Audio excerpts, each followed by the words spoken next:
Now I'm going to start talking about permutations.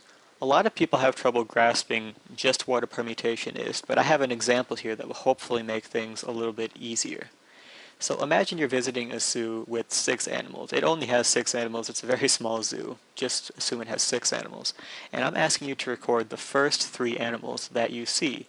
Now in this zoo they have a tiger, a lion, a monkey, a zebra, a walrus, and a snake.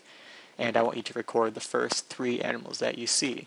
So let me just remove those numbers so they don't get confusing. Now in the first spot there are 6 different things you could see. But now in the second spot you've already seen 1 animal, so there are only 5 different things that can go into that spot.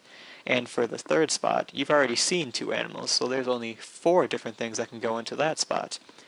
If we were to multiply all of these things, we would find that there are 120 permutations of ways these 3 different animals can be combined.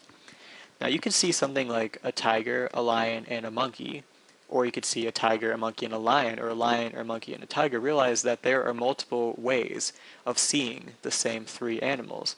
When you're doing permutation, the order matters. Now, for these six circumstances where you see the 3 same animals, they count as different circumstances because the order is different. You see the animals in a different order. So back to this example, there's actually a formula we can use to do this. So instead of counting things out like I did, we can just plug things into the formula, the NPR, where N is the total number of objects you're dealing with, and R is the total number of objects you're picking. Like in this case, we're dealing with 6 different animals, and we're picking 3 of them. So I just put 6 as N where there's an N in the formula, and I put in 3 where there's an R in the formula. Now, you see these exclamation points next to the numbers, and you might not know what that means, so let me show you. Those are factorials. If you see something with an exclamation mark next to it, it means that you're going to multiply downwards all the way to 1. So 6 factorial is 6 times 5 times 4 times 3 times 2 times 1.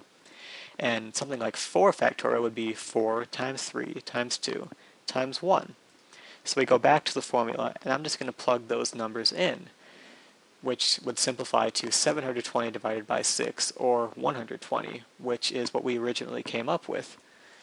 Now, notice we can also cross those things out. We can cross out the 3, the 2, and the 1, and we're just left with the 6 times 5 times 4 that I did before. So what we're doing in this formula makes sense compared to what we did before, and we find out that there are 120 ways of organizing these 3 animals when order matters. And that's it for permutations. Know what a permutation is and know what I mean when I'm talking about factorials.